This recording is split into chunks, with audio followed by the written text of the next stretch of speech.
Starborn. Bereavement is different for everyone, different again depending who's gone.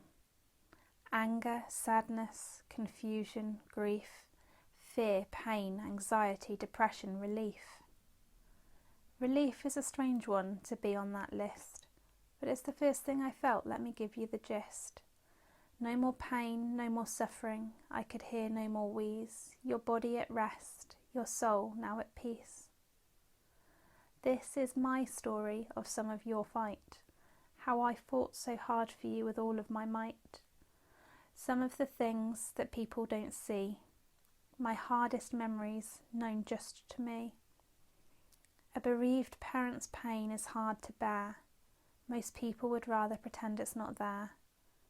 But for those that are brave, please read on to find a small insight of a mum whose child's gone.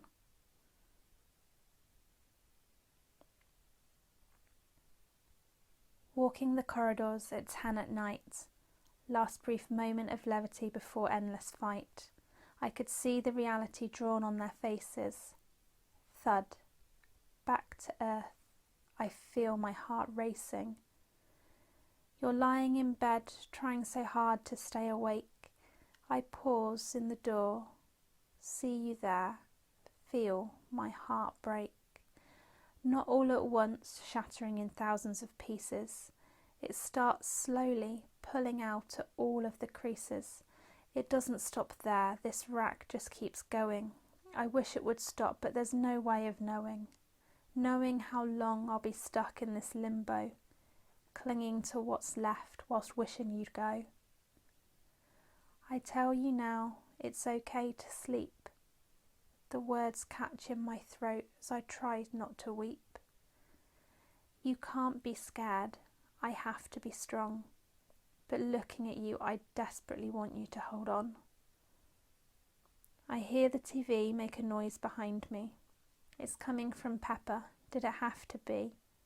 That stupid pig's now part of this process, a tiny detail over which I'll obsess. It just adds to the reality that you're dying. I take some deep breaths to stop me from crying. You can't be scared, I have to be strong. But looking at you, all I can think is how long. Isn't that the real £1 million question? But all anyone has is just more suggestions. Since January, it's what we've been trying to suppress. How long is really anyone's guess? Waiting all night with no sleep, listening to all those bloops and those bleeps, hearing those words in A&E, sat on a trolley with you on my knee, curtains drawn so no one can see. I'm sorry, how can this be? What did you just say to me? Your daughter has cancer. So many questions and thoughts spring to mind, all rush through my brain as I grasp to find the words to say, the composure to speak, find the energy. Suddenly I just feel so weak. I reason leukemia can't be that bad. Then how am I going to tell your dad? People survive cancer often these days. That's what I tell myself anyways. Watch their lips, try to pay attention, but with no sleep I've no concentration. After that news everything blurs as we see endless amounts of doctors. At some point my family arrive. All I can think is, will you survive? I tell the story, repeat the news. I feel like my very soul has been bruised. Just bruised, not broken. That will come later, leaving my heart and soul with great empty craters. You took everything in your stride. I think I buried it deep down inside. I had to be brave, I had to be strong. We had no choice but to go on. Nothing about this is okay. I wish I'd something better to say. Could do something more than just sit here, powerlessly watching every parent's worst fear. I'm so sorry I lied to you, told you things I knew weren't true. It will be okay, that's what I said, knowing that very soon you'd be dead. I can still hear your laboured breathing, just holding your hand as you lay there wheezing. Touching your skin, I can feel you're so hot, but I have no idea if you're comfy or not. I want you to let go, to be at peace, at the same time wishing you'd never leave, desperately clinging to every last minute. Did we let you down by calling it quits? If we'd fought, could you be here now? It could be possible, but I don't know how. Perhaps we could have given more chemo, but with no cure, only prolonging this woe. What about experimental treatment, stem cell transplant? Put you through all that again? I just can't. Not with the odds as low as they are. It just simply wouldn't be fair. Palliative care was the only real choice. I hope you'd agree if you'd had a voice. We never explained dying to you, and I know that you were only 2, but you understood so much more than we realised, much to the doctors' and nurses' surprise. I feel that we made the right decisions, but that doesn't stop the internal collisions, the conflicts and doubts inside my head. I wish you were here. I wish you weren't dead. A day out with Mummy at attractions in Bristol. Everything so normal, so hopeful, so wistful. You see friends from nursery, you smile and you wave. I burst with love at how you're so brave. You get tired, it's time to head home. The swell on your face seems to have grown. I speak with Daddy and we call the nurse. They ask us to come in, I grab my purse.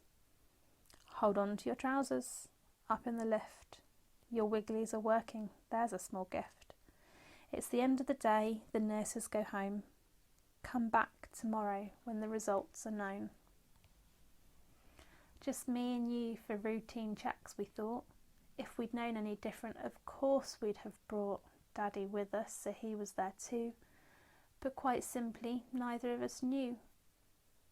I watched you drag the nurses to play, stealing their hands in your usual way. But they let themselves be led a little too easy. A slight stir in my stomach, I start to feel queasy.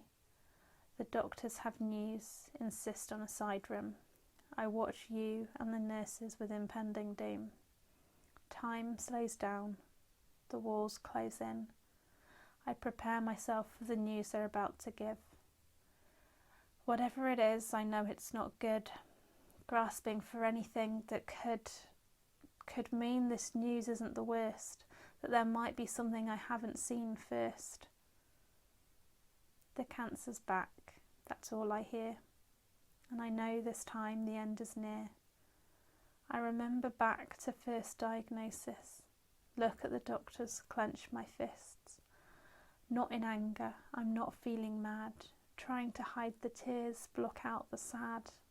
I have to protect you, keep you safe. If you see me cry, you might feel afraid. There are some options the doctors might have. They send us home to see your dad. We have to go back later that day so we can all hear what they have to say. You are so happy, as though nothing's wrong. I just can't picture a world where you're gone. You chat nonsense, I feel my chest tighten. In the car mirrors I see my face whiten. Away now from prying eyes, I can't stop the tears to my surprise. You can't see my face, but somehow you know. You ask me what's wrong, your voice gentle and low. I tell you you're poorly, and that made me sad. You tell me you're better, and not to feel bad. Your face, your soul, so kind and so caring, so brave in the face of this disease that you're bearing. The brightness that radiates out from within you gives me the strength I need to get through. We drive home singing songs together. How I wish I could stay in this moment forever. Your face brightens when you see Daddy at the door, and I feel the weight of the news 1,000 times more. See his unsuspecting face, knowing the news I'm about to break will shatter his world as it already has mine. I would give anything for more time. You ask for TV and Daddy says no. I say okay and bring him to go into the kitchen so we can talk. I want to hug him, to pace, to walk, anything to escape what I'm about to say, to go back to any other day. Back to when you were doing so well and got to ring your final treatment bell. But that's not what life has in store. Life isn't for you anymore. We always knew your chances were slim, but you were such a fighter, we hoped you'd win. You seemed like you were back to normal. I guess you had all of us fooled. I think deep down I always knew the path ahead of you, the questions I'd asked, the things I'd done. I'd never really felt like we'd won. I let myself hope and sometimes pretend that your cancer journey'd have a positive end. But of all of these thoughts, you were so unaware, watching TV in the living room from your deck chair. Back to the hospital to speak to the doctor, grab a drink on the way up from Costa. They talk us through all of our choices, patient and kind, listening to our voices. We talk it over, think it through, but we know the right decision for you. The hardest one we will ever make. Telling the doctors I feel myself shake. Right for you, but so wrong for me. I would give anything just to be with you for even the smallest smidgen of time. Hold you in my arms once more, all mine. Your journey is nearly at its end.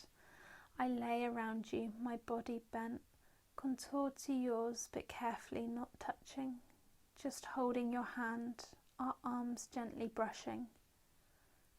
Anything more you'd say I'm too big, kick me out of your bed, the usual jig. Too tired to talk, but you still roll your eyes when I say I love you, little monkey. Why am I surprised? I fall asleep behind you, holding your hand. On the floor next to you, Daddy nods off, and I wake to a gentle touch. Daddy looks at me, waits. There is no rush. His voice is quiet. He tells me you're gone, and then it's just me and you all alone.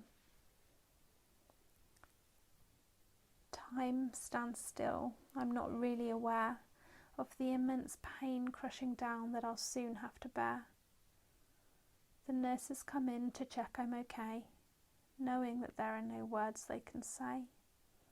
They help to lift you into my arms, and cuddling you I feel a false sense of calm. You've been dead for a while, but your body's still hot.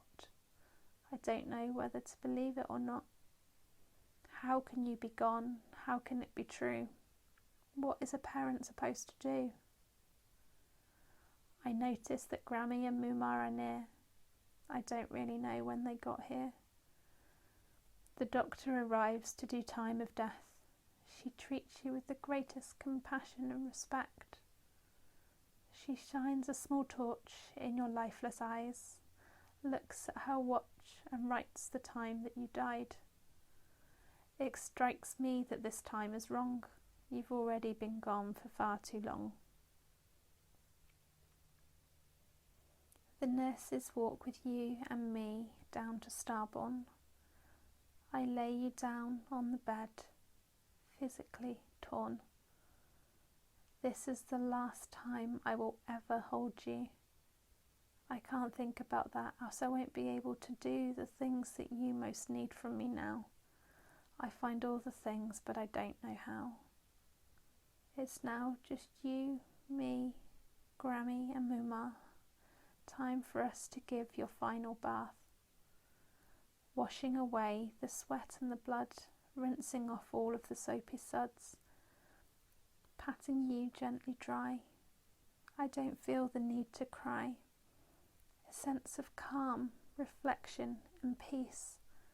As I still look after you, I I feel at ease. I get you dressed one final time in an outfit that's more yours than mine.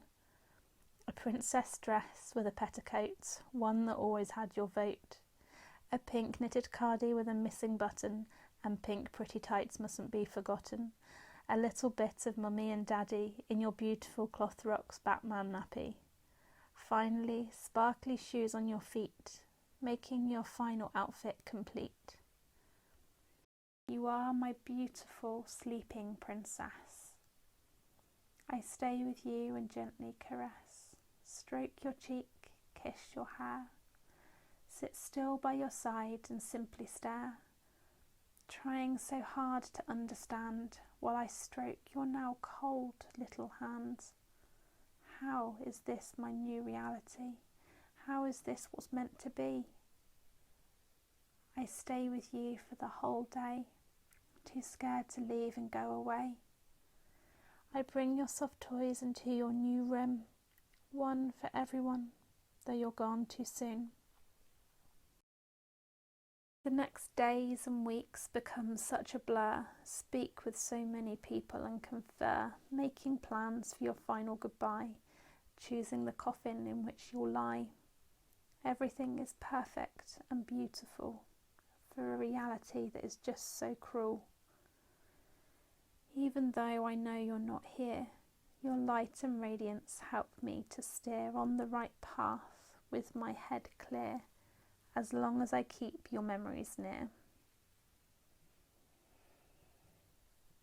You might notice with all of these words, there's an important one that you haven't heard.